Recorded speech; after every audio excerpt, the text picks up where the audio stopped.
Ang mabuting balita ng Panginoon, ayon kay San Marcos,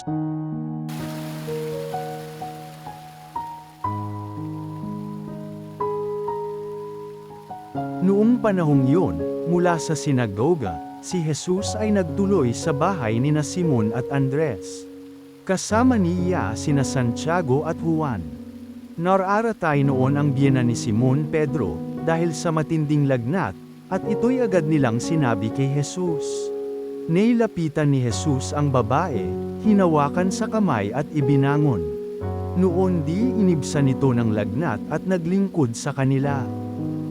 Pagkalubog ng araw, dinala kay Jesus ang lahat ng may sakit at ang mga inaalihan ng demonyo, at nagkatipon ang buong bayan sa may pintuan ng bahay. Pinagaling niya ang maraming may sakit, anuman ang kanilang karamdaman, at nagpalayas siya ng mga demonyo. Hindi niya hinayaang magsalita ang mga ito, sapagkat alam nila kung sino siya.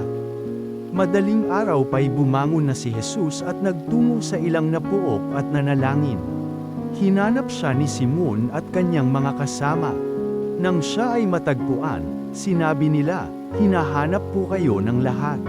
Ngunit sinabi ni Jesus, "Kailangang pumunta rin naman tayo sa mga kalapit bayan upang makapangaral ako roon, ito ang dahilan ng pag-alis ko sa Capernaum."